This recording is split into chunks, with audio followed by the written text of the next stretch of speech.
La charla que quiero presentar ahora está relacionada con un aspecto de la física espacial que quiero yo describir.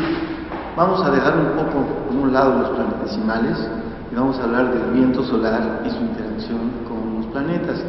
Tanto yo como la doctora Blanca, posteriormente Xochitl Blanco, vamos a hablar sobre el viento solar.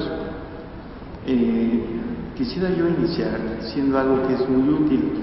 La dinámica de fluidos es, como ustedes saben, la herramienta fundamental para explicar muchos fenómenos en nuestro cuerpo común. La dinámica de fluidos sirve para explicar fenómenos que ocurren en la física, en la ingeniería, en la biología, inclusive en las relaciones humanas, en el trato entre individuos. Cuando hay una colección de partículas que se comportan colectivamente, entonces la dinámica de fluidos sirve para hacer eso. Y sirve porque la dinámica de fluidos está basada en el hecho de que las partículas que forman un medio interaccionan tanto, tan frecuentemente, que sirven para justificar la aplicación de esta herramienta. Y lo que quiero describir aquí es que la dinámica de fluidos también sirve para analizar el viento solar. Las condiciones ahí son muy diferentes, porque a diferencia de lo que pasa en el aire o en el agua, donde hay una cantidad infinita, muy alta de colisiones entre las partículas, en el viento solar no pasa. El viento solar, ustedes deben haber visto, es un gas ionizado que emana de la superficie solar con condiciones muy especiales. El viento solar llena todo el sistema interplanetario e interacciona con los planetas del sistema solar y se expande tanto que la densidad del viento solar a la distancia de la órbita de la Tierra es aproximadamente 10 partículas. El viento solar está formado por protones y electrones y a la órbita de la Tierra tiene apenas 10 partículas por centímetro cúbico. Esto lo podemos comparar con la densidad que hay aquí en el aire. Aquí en un centímetro cúbico de aire tenemos 10 a la 20 partículas por centímetro cúbico. O sea, la diferencia es brutal. En el viento solar nada más hay 10 protones y 10 electrones por centímetro cúbico. Y sin embargo, a pesar de la bajísima densidad y el hecho de que esas partículas literalmente jamás interaccionan entre ellas, no hay colisiones como pasan en el aire o en el agua, a pesar de eso, el viento solar se comporta como un medio continuo. Y esto ha sido una condición completamente extraña y por muchísimos años la gente se ha preguntado por qué es que el viento solar se comporta como un medio continuo y de hecho ese es el proceso, la discusión de lo que voy a hacer. A ver si esto... El contenido de la charla está formado por esto. Voy a dar una discusión a forma de introducción de la manera como se puede explicar la existencia del viento solar a través de dinámica de fluidos, la primera parte, y en la segunda parte, que es la parte principal de mi charla, voy a hablar sobre la interacción del viento solar con los planetas Venus y Marte. Ese es el objeto fundamental de lo que voy a decir. En la primera parte voy a hablar sobre cuestiones relacionadas con la manera como se puede generar un flujo supersónico. El viento solar, al salir del Sol, se emana con muy bajas velocidades, pero rápidamente adquiere velocidades supersónicas del orden de 300 a 400 kilómetros por segundo. Y el problema es cómo se logra, por qué se logra y qué efectos tiene cuando llega a los planetas. De hecho, en el sistema solar tenemos dos tipos de planetas, entre otras muchas características.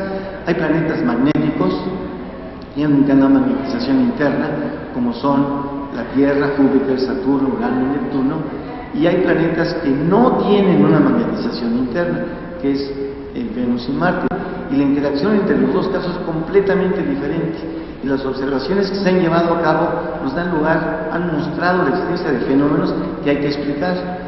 Y esa explicación nos conduce por necesidad a la dinámica de fluidos. Y eso es lo que quiero yo describir. En el caso de la Tierra y Júpiter, hay un campo magnético intrínseco que impide que el viento solar llegue a nosotros. Y eso es lo que voy a describir primero sobre estas cuestiones. De lo que acabo de decir, aquí está más o menos un resumen. Hablo de por qué la dinámica de fluidos es importante en casi todos los fenómenos que conocemos. Y luego en el segundo párrafo, como pueden ustedes ver, lo que se utiliza es que, a diferencia de las interacciones binarias que hay entre las partículas que forman un medio, el hecho de que el viento solar se expanda con campo magnético solar y las partículas al llegar a un campo magnético se mueven alrededor de las líneas y generan círculos por fuerzas magnéticas.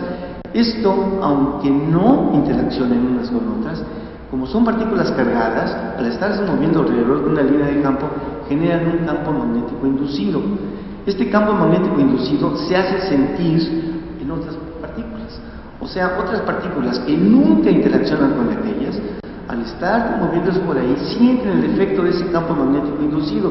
Y aunque no choquen con ellas, saben que existen. Y de esta manera se puede explicar de cierta manera la comunicación que hay entre unas y otras, aunque nunca lleguen a chocar binariamente.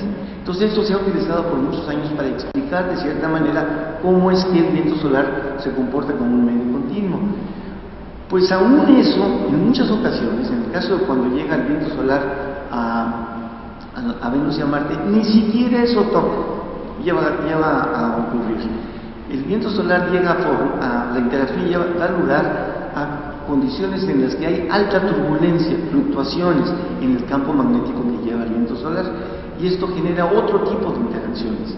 Entonces menciono esto porque fuera de las interacciones binarias comunes que conocemos, el viento solar, las partículas del viento solar interaccionan de otra manera entre sí. Hay interacciones de tipo con oscilaciones, con perturbaciones magnéticas y eléctricas. Y esto da consecuencia a algo que se llama interacciones onda-partícula, colisiones entre las partículas y las ondas que se conllevan con la existencia de fluctuaciones, colisiones, de oscilaciones que hay ahí. Y estas ondas pues actúan como si fueran partículas, no son partículas, pero su presencia ahí como que reemplaza la existencia de otras partículas y sirven para justificar el comportamiento fluido. Esto es lo que voy a describir, cómo es necesario suscribirse a la idea de a través de estas ondas que se generan por las interacciones y por las oscilaciones del campo magnético, del campo eléctrico y del campo de velocidad, se puede justificar y reemplazar las colisiones binarias que definitivamente no tienen lugar en el viento solar. Eso es lo que digo aquí, y el propósito es decir cómo es que estas cuestiones de interacciones onda-partículas sirven para explicar la manera como el viento solar choca con los campos magnéticos y después con las ionosferas planetarias, Venus y Marte, y da lugar a un comportamiento estocástico, completamente azaroso cuando llega el viento solar y choca con esas ionosferas. Bueno, comenzamos. Para explicar primero la cuestión de cómo es posible que el viento solar genere una velocidad supersónica, quiero explicar que en las cuestiones de aeronáutica, y aquí donde hay gente que se dedica a cuestiones de aeronáutica, cómo se puede generar un flujo supersónico. Lo que tenemos en esta figura, aquí.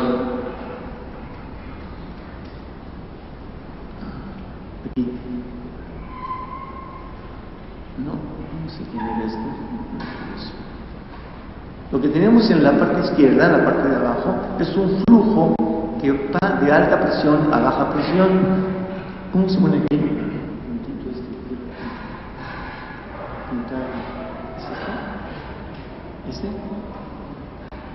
¿Este? Sí, en esta parte tenemos un gas de alta presión que fluye en esta dirección. Y esto es lo que pasa en realidad en las toberas de los cohetes. Cuando tenemos un gas de alta presión, este gas fluye así, y la cuestión es que cuando la velocidad de este gas es muy alta, por ejemplo, aquí lo que tenemos en esta ecuación se deriva de la ecuación de continuidad y de momento de un flujo. Es una ecuación muy importante y lo que nos indica es que la relación del cambio del ancho de esta tobera, este ds es el cambio en la S, que es el ancho de esta tobera, es proporcional, es dado por el cambio en la velocidad del gas. V es la velocidad del gas, D es el cambio en la velocidad del gas conforme se mueve en esta dirección. S es el ancho de la tobera, ds es el cambio en el ancho de la tobera, y lo que vemos aquí es que esto está, el cambio en el ancho está dado por el cambio en la velocidad. C es la velocidad del sonido, y lo que vemos aquí es que cuando la velocidad del flujo del gas es menor que la velocidad del sonido, o sea, cuando el flujo es subsónico, menor que C, entonces este paréntesis en sí es negativo, porque siendo esto menor que 1, al quitarle 1 se hace un factor negativo. Y si queremos que la dB sea positiva, o sea que la velocidad del gas aumente, entonces lo que tenemos que hacer es, dado que esto es negativo, esto tiene que ser negativo. O sea que la ds sea un factor negativo, que la ds vaya disminuyendo en esta dirección, se vaya comprimiendo. Por otro lado, cuando la velocidad del gas es mayor que la velocidad del sonido, V es mayor que C, entonces este paréntesis es positivo.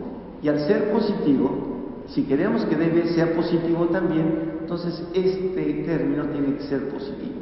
O sea que la ds se incrementa en la dirección. Lo que me está diciendo es que cuando es subsónico el flujo, tiene que haber una compresión, una disminución en el ancho de la tobera, y cuando el flujo es supersónico, mayor que C, tiene que haber un incremento en el ancho de la tobera. Claro, el punto crítico aquí es que cuando la velocidad del flujo es igual a la del sonido, cuando V es igual a C, entonces ds vale 0, y estamos pasando por una garganta. Para hacer que un gas, que un flujo pase de ser subsónico a supersónico, o sea que la velocidad aumente rápidamente y se haga alta, es fundamental obligar al gas a que pase por una garganta, una zona en la velocidad donde la ds valga 0 y la velocidad se haga sónica. Esta ecuación de hidrodinámica es muy famosa y la presento porque cuando se hizo el análisis del viento solar se ocurre lo mismo, y eso es lo que quiero describir aquí. El sol está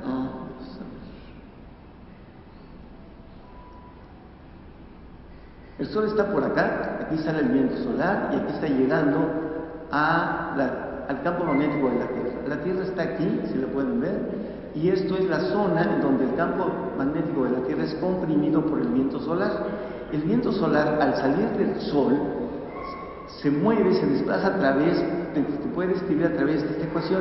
Esta ecuación resulta del análisis de la ecuación de continuidad y de momento. Y esta ecuación se parece muchísimo a la que acabo de describir. De hecho, ese término es igual. Tiene el paréntesis b cuadrado que c cuadrado menos 1 por dB. Pero en el otro lado no. Aquí lo que influye mucho es la fuerza de gravedad, que está dada por este término. La m es la masa del Sol y g es la constante de gravitación. Y lo que me está diciendo esta ecuación y este término es algo muy parecido a lo que describí en la hidrodinámica. Cuando la velocidad del viento solar es baja, es menor que la velocidad del sonido, entonces pasa lo mismo. Cuando V es menor que C, este factor es negativo. Y si la dB es positiva, es fundamental que este término también sea negativo, para que lo negativo sea igual a lo negativo acá. Para que esto sea negativo, es necesario que este término que está aquí sea mayor que 2, esto sea mayor que 2, entonces se hace negativo y es correcto.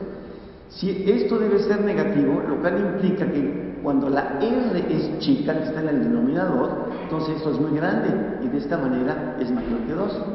Por otro lado, si la velocidad del viento solar es mayor a la del sonido, o sea, tenemos esto, el viento solar es supersónico, entonces esto es positivo. Y si esto es positivo y dB es positivo, es necesario que esto sea positivo. Para que esto ocurra, este término tiene que ser menor que 2. O sea, es esta cuestión que está acá. Y esto pasa cuando la R es grande. Cuando la R es muy grande, este factor disminuye. Entonces, lo que estamos viendo aquí es que cuando la R es chica, todo esto es muy grande y el viento solar es subsónico. Cuando la R es muy grande y el flujo es supersónico, este factor se hace muy chico. Entonces, lo que dice es que el viento solar sale con velocidades subsónicas y se hacen supersónicas cuando la R crece. Claro, para pasar de subsónico a supersónico tiene que pasar a través de una distancia crítica que está dada por el cociente en cuanto este factor es igual a 2. Cuando este factor es igual a 2, entonces se ocurre a esta distancia crítica. RC es la distancia crítica a la cual el viento solar pasa de ser subsónico a supersónico. Esta distancia crítica es más o menos como a 4 radios solares, o sea, como unos 3 millones de kilómetros arriba de la superficie del Sol. A esa distancia, el viento solar pasa de ser subsónico a supersónico. Claro, ya siendo supersónico, cuando llega a la Tierra o un planeta magnético, siendo un flujo supersónico, genera frente del obstáculo un frente de choque. Este es el frente de choque que se genera alrededor de la magnetosfera de la Tierra. Los frentes de choque se generan alrededor de cualquier flujo o objeto que va en velocidad supersónica, como los aviones Concorde, por ejemplo, llevaban al frente un frente de choque. Lo mismo pasa aquí. Y abajo, atrás del frente de choque, ocurre esta región donde está confinado el campo magnético, la magnetosfera. La magnetosfera tiene una frontera, se llama magnetopausa, y la frontera de la magnetosfera es más o menos como unos 9 o 10 radios terrestres, o sea, unos 90.000 o 100.000 kilómetros por delante. Y por detrás la magnetosfera se extiende inmensas distancias, millones de kilómetros, dentro de la cual no hay viento solar. El viento solar va fundamentalmente alrededor de esto. Bueno, esto pasa en los planetas magnéticos. Algo muy parecido ocurre en Júpiter, Saturno, etcétera, porque hay un campo magnético que se opone a la entrada del viento solar. Pero algo muy diferente pasa en Venus y Marte, donde no hay un campo magnético. En ese caso, el viento solar incide directamente sobre la atmósfera del planeta. El viento solar viene por aquí. Aquí está el frente de choque, es supersónico, este es el obstáculo, e incide directamente sobre la atmósfera. Pero como el viento solar, les dije, es un plasma, es un gas ionizado, más que interaccionar sobre la atmósfera neutra de Venus, en este caso, interacciona sobre las componentes ionizadas de la atmósfera de Venus, que es la ionosfera. O sea, está en la parte superior de la atmósfera. La ionosfera es comprimida, es deformada y es extendida hacia atrás.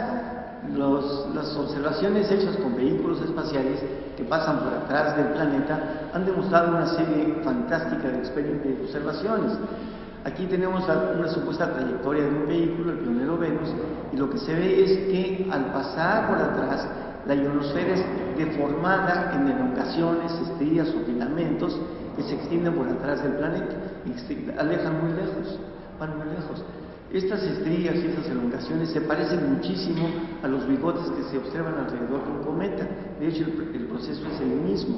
Entonces, las observaciones mostraron que cuando viene un vehículo espacial, detecta regiones en donde aparecen secciones de la ionosfera. Estas secciones se cruzan así y se observan como si fueran nubes, pero no son nubes. Es que el vehículo tiene una trayectoria tal que hace creer que son nubes. Si el vehículo hubiera estado así, se hubieran visto estrías o filamentos. Pero hoy vamos adelante que hay casos en los que las observaciones nos muestran que son como nubes. Pero más complicado que eso es que dentro de la ionosfera nocturna hay regiones acá en donde no hay ionosfera, literalmente desaparece la ionosfera y se llaman agujeros ionosféricos. Por lo general se observa uno en el hemisferio norte y uno en el hemisferio sur, y a veces no se observa ninguno. Pero esto ha sido también causa de mucha polémica, el origen de estos agujeros ionosféricos. Y aún todavía más crítico es el hecho de que toda la ionosfera superior de Venus, que está aquí arriba, toda se desplaza del lado día al lado noche. Todo lo que es la ionosfera diurna, la parte superior de Venus, es forzada a irse hacia atrás. Y esto, yo hace muchos años lo interpreté como evidencia de que el viento solar está arrastrando, erosionando, jalando precisamente la ionosfera hacia el lado noche.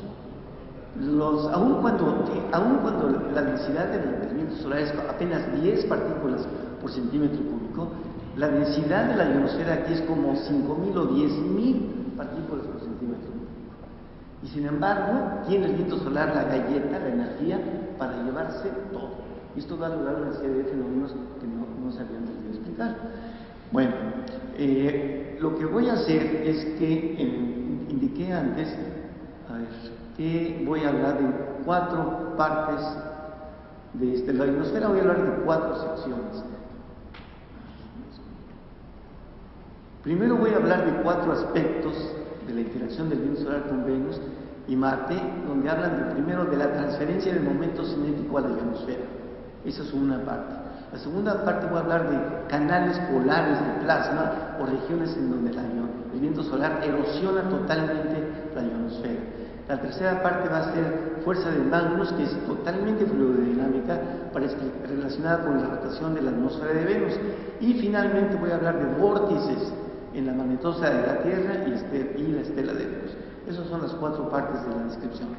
Entonces, regresamos a esto y ahora iniciamos con la transferencia de momento del viento solar a la ionosfera de Venus. ¿Cómo es posible que toda la energía del viento solar se transfiera a Venus si sabemos que no hay interacciones, que las partículas nunca chocan? Y si nunca chocan, ¿cómo es posible que pase la energía de Venus a la ionosfera? La energía del viento solar a la ionosfera. Pues aquí voy a mostrar una indicación de observaciones que se hicieron hace 25 años, en donde se hace una descripción de lo que le pasa a la ionosfera de Venus. Es una descripción en 2 dimensiones. Aquí se ve, el viento solar viene por acá, esto es el ángulo solar cenital, aquí son 0 grados, 90 grados, y estas flechitas que ven aquí ustedes, es el vector velocidad de la ionosfera. Y ven ustedes que aquí es casi 0, pero sí aumenta y se hace muy fuerte por acá. Esto muestra que la ionosfera se está moviendo de aquí para acá, toda la ionosfera. Las velocidades de este flujo ionosférico están dadas por acá, y aquí se ve cómo sube el vector velocidad. Esto es vector velocidad, esto es ángulo solar cenital. O sea, aquí es 0 por acá, y ven ustedes que más o menos por 80 grados la velocidad del flujo ionosférico sube y llega a un máximo como de 3 o 4 kilómetros por segundo. Y les pido que recuerden este número porque es importante. La velocidad máxima por aquí es como 3 o 4 kilómetros por segundo. Pues aquí el punto es que la ionosfera adquirió momento, de alguna manera adquirió galleta para irse de aquí para acá. Son observaciones. Otras observaciones muestran algo también muy interesante. Estos son descripciones de mediciones de otro vehículo espacial que en 2 dimensiones, la trayectoria es en 3 dimensiones, pero se da aplanada a 2 dimensiones, y el vehículo vino así, por aquí, empezó por el lado noche y salió por el lado día. Y lo que observó es que primero cruzó un frente de choque, que es el punto 1 y el punto 5. Este frente de choque lo cruzó, que está marcado aquí, este es el 1 y el 5. En ambos se ve que la velocidad del viento solar está por aquí, hasta abajo. Empezó a bajar, aquí bajó el 1 y aquí baja el 5. Y lo que fue más notable es que atrás del frente de choque, en esta parte, hay otra transición muy peculiar, que está marcada por los números 2 y 4, están marcados aquí 2 y 4, en donde la velocidad del viento solar bajó muchísimo. Aquí se ve un decremento inmenso. Toda esta zona pintada de negro es la cantidad de la velocidad del viento solar que fue disminuida, bajó. Es el déficit de velocidad del viento solar que ocurrió entre 2 y 4. Junto con esta velocidad, esta bajada de la velocidad, también perdió densidad. Está marcada por esta cantidad, esta parte negra. Y si la densidad y la velocidad del viento solar bajan tanto en esta zona, eso implica que hay una pérdida total del momento del viento solar. El viento solar, al pasar por aquí, perdió una gran cantidad de momento cinético. Y aquí el asunto es, ¿qué le pasó a ese momento cinético? ¿Dónde fue? No pudo haber desaparecido nada más. Pues hace 20 años hice un estudio donde comparé la pérdida del momento del viento solar, que acabo de mostrar, con la ganancia del momento que adquiere la ionosfera, según observa bien. Y lo que está marcado aquí es eso. Esto es la ionopausa, o sea, la frontera de la ionosfera. La ionosfera está aquí abajo, el viento solar está aquí arriba. Y lo que marco aquí en estas zonas es la cantidad de momento que perdió el viento solar y acá la cantidad de momento que ganó la ionosfera. Entonces esta ecuación de conservación de momento me está indicando eso. Lo que perdió aquí es igual a lo que ganó acá. Entonces está marcado por esta ecuación. Lo que perdió el viento solar es igual a lo que ganó la ionosfera. Esta ecuación la resolví hace muchos años y me dio lugar a una ecuación para la velocidad de la ionosfera. Esta es una ecuación para la velocidad de la ionosfera en función de varios parámetros. Esta ecuación se puede graficar, aquí la tengo graficada, y me está dando la velocidad que yo esperaría dentro de la ionosfera en función de la densidad de la ionosfera, en función de varios parámetros, de la velocidad del viento solar. Y para no extenderme mucho, lo que quiero hacerles ver es que la zona donde yo espero que la velocidad de la ionosfera ocurra es en donde ocurre la interacción de estas dos zonas, donde la ionopausa, la densidad está en este valor y la geometría de la región tiene este valor. Y verán ustedes que esta interacción ocurre más o menos cuando la velocidad dentro de la ionosfera es entre 3 y 4 kilómetros. Es igual a la velocidad que se observó cuando se metió un vehículo por la ionosfera. Entonces lo que me dijo esto hace muchos años es que efectivamente hay un acuerdo, hay una concordancia entre lo que pierde el viento solar y lo que gana la ionosfera. Entonces aquí hay una transferencia de momento. El viento solar está transfiriendo su momento, pierde momento y lo gana la ionosfera. Y el resultado es que la velocidad están entre 3 y 4 kilómetros por segundo. Esto fue una primera evidencia de que había un acuerdo entre los dos plasmas, pero el problema permanecía ahí. ¿Cómo, si no hay interacciones entre las partículas, cómo es posible que se pase el momento si las partículas del viento solar jamás chocan? ¿Entienden el problema? Es una situación de realidad, pero no se puede explicar. Bueno, continuamos y ahora voy a pasar a la segunda parte, que es los canales polares de plasma en la ionosfera, que también tienen que ver con lo mismo. Y esto muestra cómo el viento solar le pasa su momento a la ionosfera. En esta parte quiero primero decirles que ese es un esquema de los flujos magnéticos que trae el viento solar. El viento solar viene por acá, este es el planeta, este es la rodilla, esta es la ionosfera, y el viento solar trae su campo magnético que está marcado por estas líneas. Estas líneas las trae el viento solar, son líneas de campo magnético. Imagínense que son espaguetis. Viene el viento solar con los espaguetis, el viento solar se deflecta alrededor del planeta y el campo magnético no puede entrar dentro de la ionosfera. No puede entrar porque la conductividad eléctrica de la ionosfera, de cualquier plasma, es muy alta, es altísima. Tanto es así que no hay difusión magnética. Un campo magnético que llega a un plasma no se difunde, se queda ahí, se acumula. Y entonces lo que pasa es que se forma una especie de barrera magnética, por eso está aquí acumuladas estas líneas. Aquí hay una acumulación muy fuerte de campo magnético que impide que el viento solar choque directamente con la ionosfera. En todo el hemisferio día hay una barrera magnética que se muestra aquí. El viento solar viene para acá y el campo magnético está aquí alrededor de la superficie de la ionosfera de Venus, y lo que ven es que en toda esta zona el viento solar no choca con la ionosfera. ¿Por qué? Porque hay una barrera magnética que lo impide. En todo este lado no hay contacto entre el viento solar y la ionosfera, excepto en estos puntos aquí arriba. Esto se llama polo magnético, no porque haya campo magnético en Venus, que no lo hay. Se llama polo magnético porque en esta zona el viento solar y su campo magnético pasan de raso, pasan así, entonces no hay acumulación de campo, no hay ningún incremento en el campo magnético. Entonces el viento solar aquí sí puede chocar con la ionosfera. En esta zona el campo magnético se incrementa muchísimo, puede subir como 10 veces el campo magnético de aquí afuera. Aquí no pasa eso, aquí el campo magnético es muy bajo, y al ser bajo el viento solar choca directamente con la ionosfera. Entonces aquí es donde ocurre casi toda la interacción, no aquí, sino en los polos magnéticos, aquí y aquí abajo. Bueno, lo menciono porque Ahora sí, recordarán que al principio les mostré que había cruces de un vehículo que aparecían como cruces de estrías o de filamentos. Aquí tienen ustedes la densidad de electrones, aquí, que se mide conforme pasa un vehículo por el lado noche. Este es tiempo y densidad. Y aquí está el viento solar, aquí está el viento solar.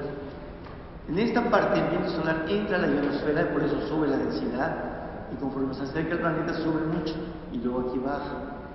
Esta zona es la ionosfera, de aquí a acá. Pero fuera de la ionosfera se ven estos parches, ven ustedes aquí un chipote. Este chipote es de material ionosférico que está lejos de la ionosfera y es lo que es el cruce de uno de esas estrías o filamentos. A esa se le llama nube de plasma, nube ionosférica. Y estas nubes se observaron muchísimas veces. Aquí ven un diagrama y cada puntito que ven por aquí, cada puntito que ven por aquí es una de estas cosas, uno de estos chipotes o nubes o estrías o filamentos. Entonces esto se debe a que el viento solar está cruzando por la parte de los polos, arrastra el plasma y da lugar a estos chipotes. Igualmente les quiero mostrar aquí otra gráfica impresionante donde se ve otra vez la densidad de electrones. Es el viento solar, aquí entra la ionosfera, aquí sale, aquí se ve un pequeño chipote, pero adentro de la ionosfera ven ustedes que hay agujeros. De repente cayó la ionosfera, la densidad ionosférica. Eso se llama agujero ionosférico. Y por muchos años nadie puede explicar por qué ocurren estos agujeros ionosféricos. Aquí tiene un esquema donde se ve dónde están esos agujeros ionosféricos. Este plano, todo el plano es perpendicular al viento solar. O sea, el viento solar sale, el sol está atrás. Y dentro de este esquema ven ustedes que hay muchos puntitos. Cada uno de esos puntitos es una de estas cosas, una caída en la ionosfera. Y ven ustedes, quiero señalar, que estos rectángulos no están ordenados alrededor a la medianoche. Aquí está la medianoche, son 24 horas. En vez de estar centrados aquí, están desplazados de un lado. Todo está chueco hacia un lado. Cada puntito refleja uno de estos agujeros ionosféricos. Todos estos asuntos, hace varios años, propuse que podían dividirse algo más. Aquí hay un ejemplo también muy peculiar.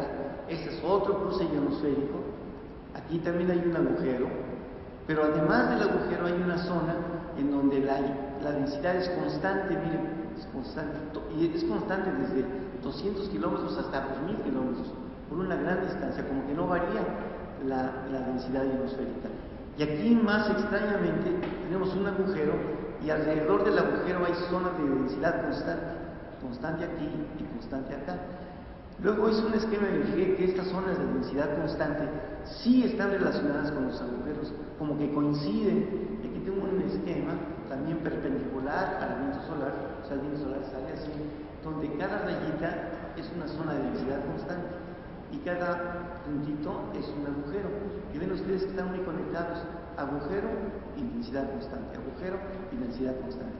Todo esto me hacía ver que había una correlación entre los agujeros y las zonas de densidad constante, en muchos casos, y por eso planteé esta situación.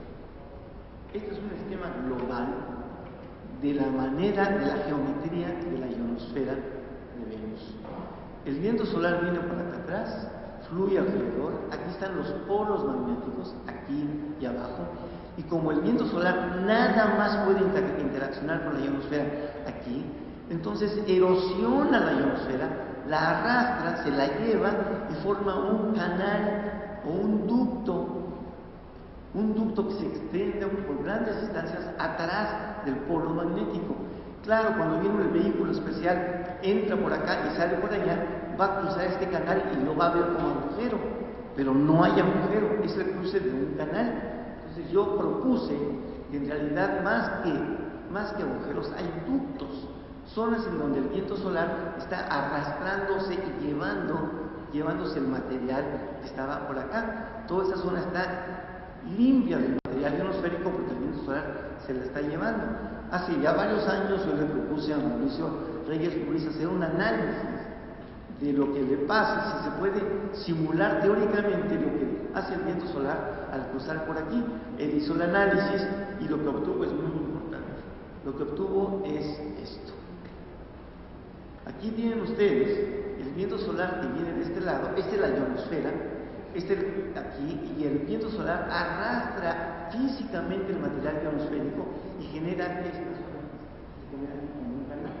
Eso es una demostración teórica a través de una simulación de cómo el viento solar es capaz de estar jalando todo el material ionosférico y llevárselo y así dar lugar a un canal ionosférico, que ahora hemos visto se puede justificar en otras observaciones. Pero este resultado es simbólico, que nos da evidencia de cómo el viento solar se está llevando todo el material ionosférico. Bueno, continuamos. Aquí en Marte, esto ahora es la ionosfera de Marte, que también muestra lo mismo. Recuerden que les dije que Venus y Marte no tienen campo magnético y el viento solar se comporta de manera muy similar. Lo que ven ustedes aquí es el planeta Marte observado en rayos X. Esto se hizo a través de un telescopio desde la Tierra. Este es el planeta Marte. Aquí el viento solar viene de esta zona y ven ustedes estos cuernos de plasma ionosférico que se extienden atrás de los polos, el polo norte y el polo sur, igual que Venus. También aquí hay evidencia de que el viento solar está arrastrando el material ionosférico, pero en sus polos nada más. Y esto coincidió con lo que hemos visto para el planeta Venus. En los dos planetas vemos más o menos lo mismo. Aquí hay evidencia de cómo es que sí se hace exactamente lo mismo. Son observaciones que se hicieron cuando un vehículo espacial pasó cerca del planeta Marte. Venus viene por acá, es en 2 dimensiones, y analizó esta parte de las 7 a las 17 a las 18 horas. El viento solar fluye alrededor, como este es el frente de choque, por cierto, y esta es la otra transición, y lo que ven aquí es que entre 17 y 18 horas, por aquí, 16 y 18 horas, el plasma ionosférico, esta es la energía del plasma ionosférico, se va incrementando con la distancia. Hay una capa de velocidad similar a la que se observa en Venus, o sea que se vuelve más rápido que acá, o sea, como por aquí están más rápido que por acá. Esta zona que muestro aquí, ocurre justamente arriba del polo de México, el polo del planeta Marte. Igualito que en Venus, en esta zona hay una región en donde el viento solar se está elevando la ionosfera del planeta. En resumen, aquí está identificado qué es lo que está pasando en Venus y en Marte. El viento solar viene, genera sus canales dentro de la ionosfera y afuera de los canales hay material que se lo está llevando. Se está llevando material ionosférico por acá y por acá. En los dos planetas hay canales, en los dos planetas hay zonas con sombreros donde sale el material ionosférico y se lo lleva el viento solar. Bueno, continuamos y ahora, eso que me decía, el doctor Héctor Durán hizo un análisis de los datos que teníamos en Marte de los rayos X, y lo que él obtuvo fue lo siguiente: cada una de esos rayos X, el espectro de rayos X, cada línea es una línea de emisión. Entonces él ajustó una curva de cuerpo negro para ver qué temperatura se necesitaba para explicar estas líneas de emisión de la ionosfera de Marte, y su resultado fue 1.7 millones de grados, casi 2 millones de grados. O sea que la interacción de Venus con la ionosfera de Marte es tan fuerte, tan intensa, que genera temperaturas terribles, como de 2 millones de grados, y de esa manera se puede explicar la emisión de rayos que estamos observando aquí. Bueno, rápido vamos a pasar ahora a la cuestión de la fuerza de Magnus, y para esto quiero hacer un breve paréntesis. Me voy a referir a lo que le pasa. Bueno, primero mostrarles lo que pasa con la ionosfera de Venus. Venus tiene una peculiaridad. Venus en sí, el planeta, no tiene rotación, está fijo en el espacio. Su periodo de rotación es de 243 días de nosotros. O sea, casi está quieto, no se mueve el planeta. Pero su atmósfera sí se mueve. Su atmósfera rota y se mueve cada 4 o 5 días. O sea, mueve muchísimo más rápido la atmósfera del planeta. Y aquí es muy difícil de explicar. ¿Cómo es posible que en el caso, por ejemplo, que la cola del perro se mueva más rápido que el perro? El planeta está quieto y la atmósfera está moviendo muy rápidamente. Entonces aquí el asunto es ¿por qué? ¿Cómo pasa esto? Y hay mucha gente que se ha pasado toda su vida tratando de explicar esto. Siempre se ha creído que lo que ocurre es que la radiación térmica llega, calienta la atmósfera del planeta, de la superficie, y esto hace que haga que la atmósfera se mueva rápidamente. No, por ahí no va. Han pasado 20 años o 30 años luchando por ahí y no es cierto. La atmósfera de Venus se mueve más rápidamente a grandes alturas, no en la superficie.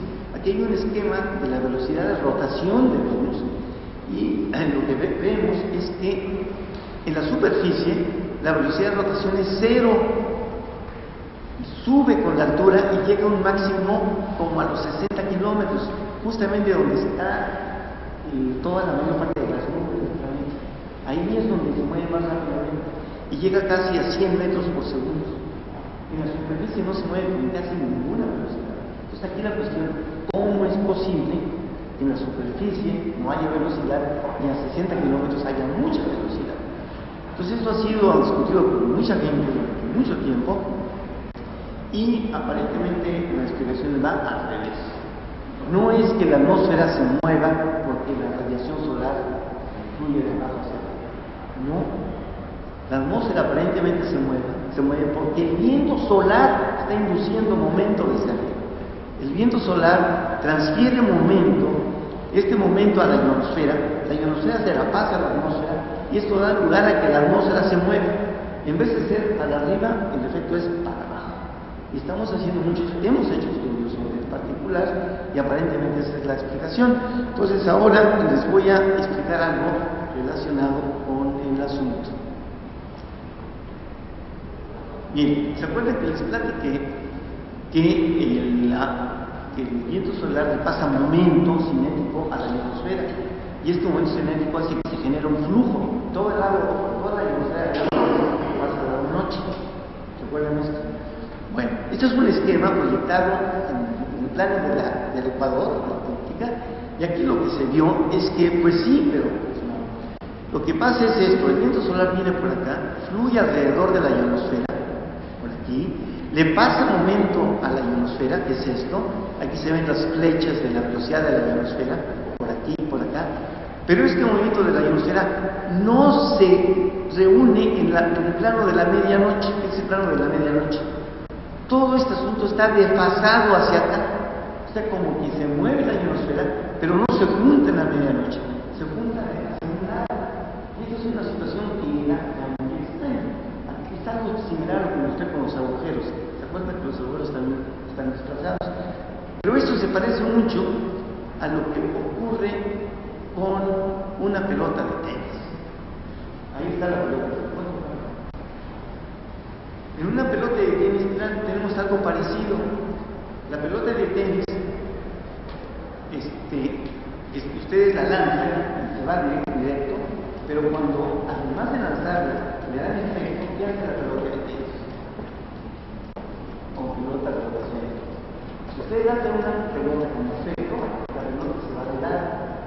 ¿Sí o no? Eso le pasa a la pelota de tenis y eso se debe rápidamente a que hay dos movimientos. Tenemos el movimiento de rotación de la pelota de tenis y el movimiento del aire alrededor de ella. Y aquí lo que está ocurriendo es que en la pelota de tenis tenemos la famosa ecuación de Bernoulli, que es esta, un balance entre la presión local y la energía cinética del aire. Y en esta parte, aquí tenemos dos componentes de velocidad que van en la misma dirección. La velocidad del aire va para acá y la velocidad de rotación va para acá. Entonces la velocidad total es alta, es muy grande. Y si la velocidad es alta, entonces la presión local es baja, porque tiene conservarse constantes. En el otro lado ocurre lo inverso.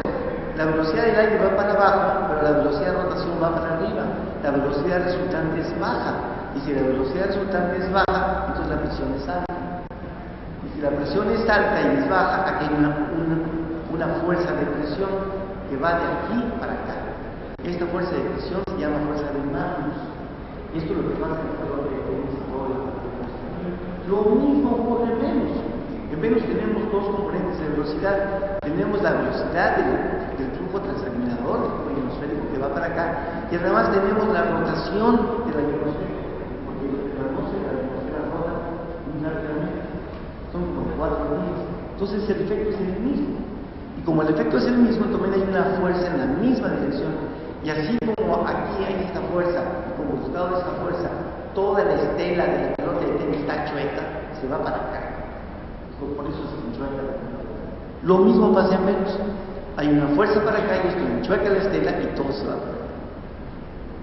Esto que acabo de mostrar es que la fuerza de Magnus es una fuerza hidrodinámica de fluidos y se aplica a pesar de los efectos de choque. Eso es otro efecto de por qué. Aquí es otras observaciones que también muestran lo mismo. Que el lado noche, todas las componentes están chuecas. Ven que todos los vectores de velocidad van para abajo. Es lo mismo, todo está desplazándose del lado. Es otro vehículo y muestra exactamente lo mismo. Esto me lo voy a saltar, si todo... Finalmente, voy a hablar rápido de los vórtices en la atmósfera de la Tierra. Hablo de vórtices porque no hay mejor manera de hablar de dinámica de fluidos que hablando de vórtices. Si hay agua en un río y encuentra una piedra, ¿qué pasa atrás de la piedra? Se forman vórtices, porque hay evidencia de comportamiento fluido. Lo mismo pasa a pesar de que las partículas del viento solar no choquen. Rápidamente, aquí hay evidencia de vectores de velocidad a través de la magnetosfera de la Tierra, y ven que los vectores de velocidad están chuecos. No voy a pasar mucho tiempo porque si no termino, pero aquí ven vectores de velocidad que están rotando y lo mejor se ve aquí. Aquí tienen ustedes la descripción de un vehículo que cruzó la magnetosfera de la Tierra, vino así, y ven las direcciones del vector velocidad, para arriba, para acá, para acá, para acá, ahora para abajo, para abajo, para abajo, como que está cruzando alrededor de un vórtice. Esto es una evidencia de que hay vórtices dentro de la magnetosfera de la Tierra.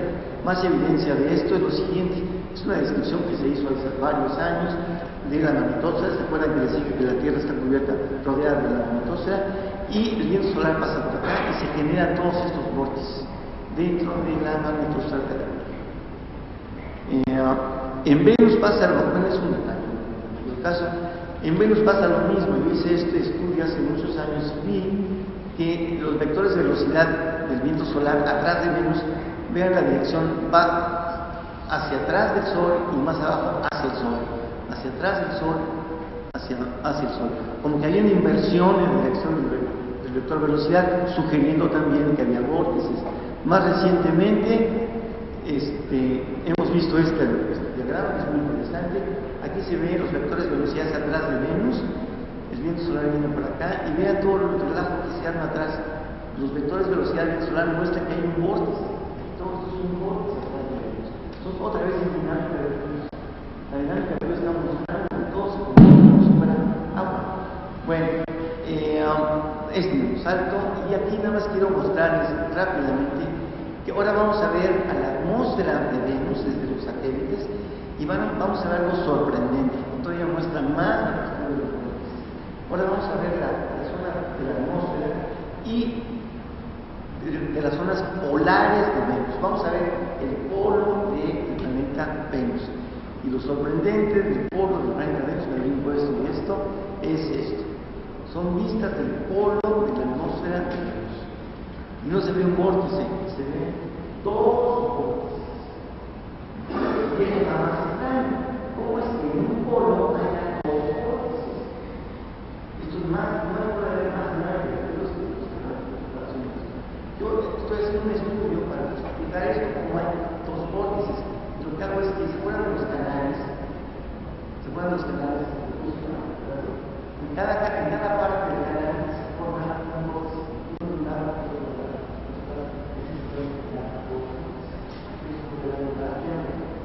A esta situación. Bueno, finalmente voy a mostrar algo interesante, dos videos donde se ve cómo aparecen y desaparecen los dos vórtices. Es una película que se hizo del planeta Venus durante 10 días y ven cómo esos dos vórtices aparecen y desaparecen.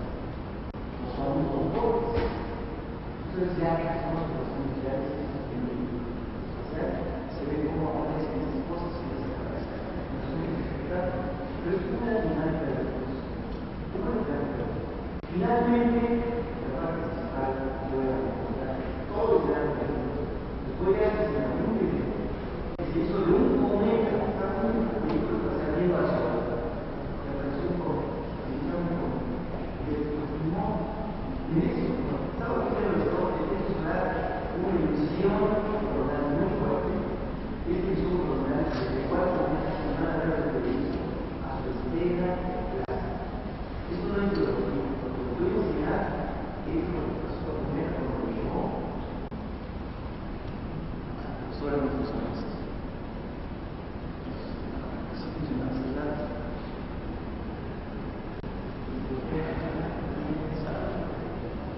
Bueno, esto es a la izquierda, y se comenta, se va a hablar.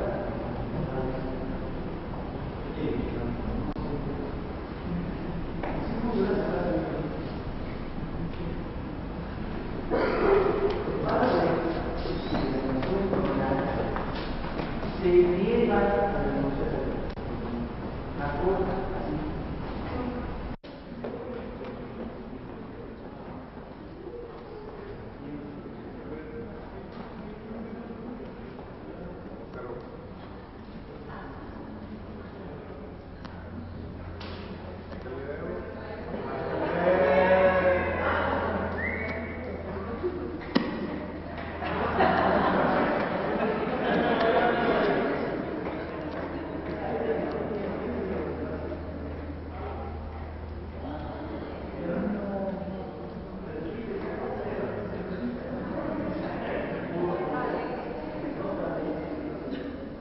Última vez.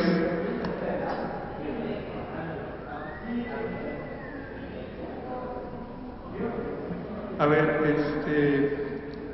tiene una pregunta ahí, Carolina. Sí, de lo que hablaba ahorita de los... A ver, dime. Sí, de lo que hablaba ahorita de los agujeros en la ionosfera. Ajá. Me pregunto si en la Tierra no pasa algo similar. Lo que pasa es que, por ejemplo, hay un proyecto en radioastronomía con un radiotelescopio que se llama SCA y tenían 2 lugares como candidatos para poner esas antenas. Uno era Australia y el otro era África.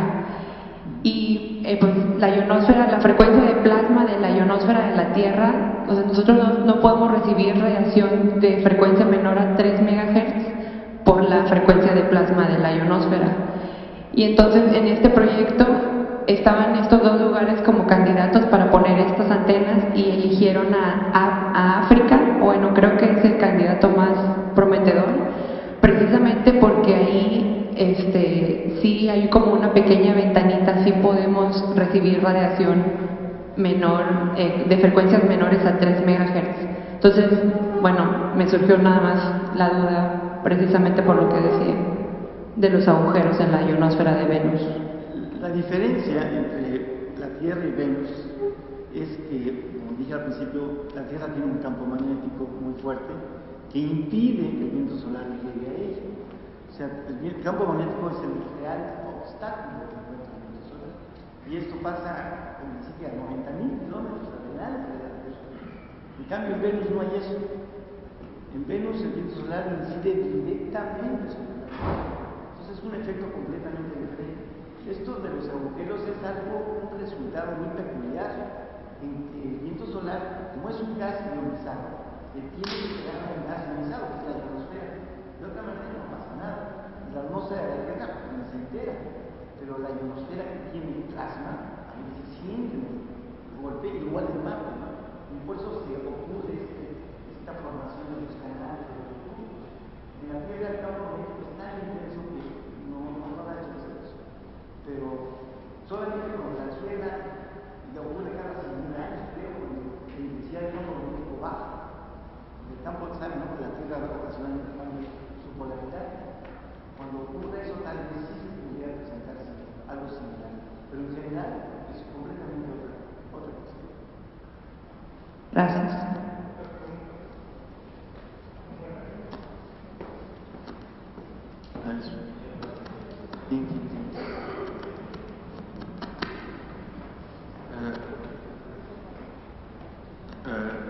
El flujo de materia puede estar descrito por las ecuaciones de la MHD, o la no colisionalidad del plasma es tal que no puede ser así, es más complejo. ¿Es que, perdón? La no colisionalidad, la baja densidad del plasma, es tal que no se puede describir con las ecuaciones de la MHD. Es otra cosa, eso es muy importante. Esto ha sido la causa de muchos estudios y muchas controversias. En realidad, la mecánica estadística que tenemos, la de Ludwig-Boltzmann, se refiere a colisiones binarias, y eso siempre que haya colisiones entre las partículas funciona. Cuando no pasa eso, se hizo una mecánica estadística adecuada hace como 60 años, 70 años, para el caso de partículas cargadas que ejecutan trayectorias girotrópicas. Y también hay una mecánica estadística, hay coeficientes de transporte muy buenas. Pero la cuestión es que aquí ni siquiera eso es aplicable. Aquí lo que es necesario es describir, tener una mecánica estadística para fluctuaciones turbulentas, para casos en el campo magnético está fluctuando continuamente. Por eso no hay mecánica estadística. Esto es un problema fundamental, y la comunidad ha pasado 40 años luchando para desarrollar algo que sea adecuado. Lo que se ha hecho en varias ocasiones es tratar de seleccionar qué inestabilidades son las que producen estas oscilaciones. ¿Cómo es posible que el campo magnético empiece a fluctuar por todos lados?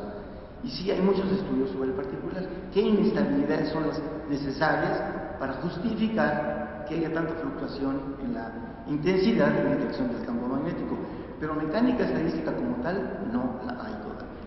De hecho, y esto ya ha ocurrido antes, se invoca, ¿no?, a la capacidad de los jóvenes, de las nuevas generaciones, para desarrollar esto, que es lo que necesitamos, crear una mecánica estadística útil, que sirva para estudiar los resultados de la interacción entre ondas y partículas. Pero por el momento no hay. Si hay esfuerzos, créanme que hay mucho esfuerzo, pero todavía no podemos decir victoria. Una última pregunta.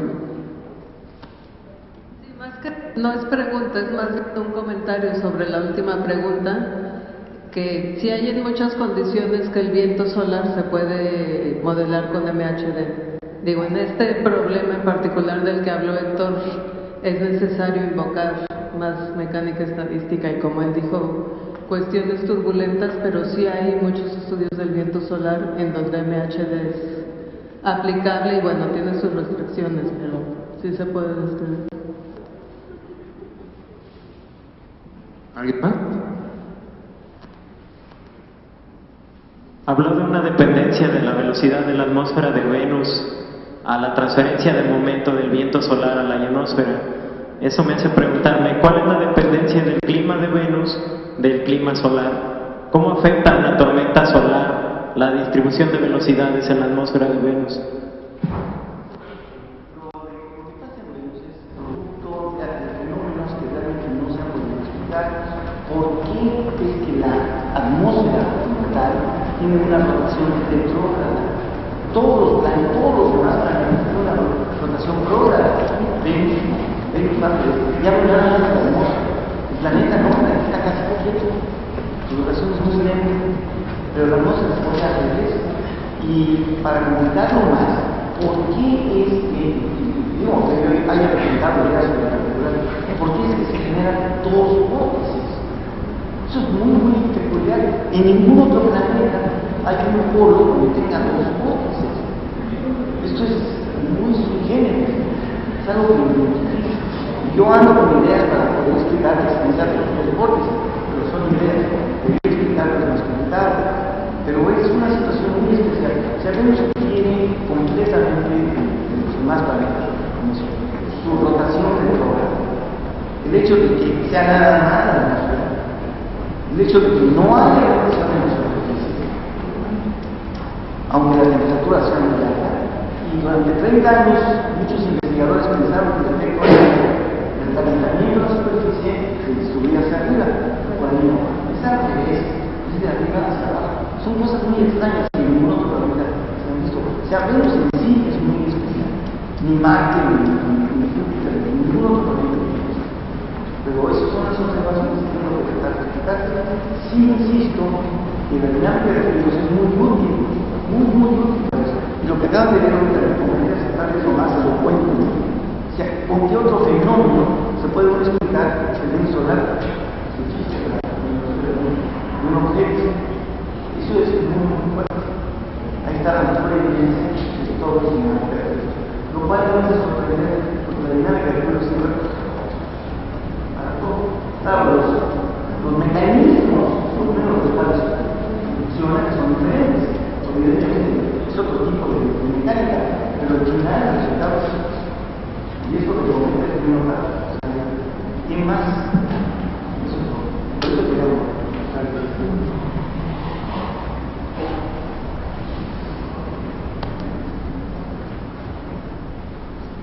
Bueno, volvemos a agradecer al rector.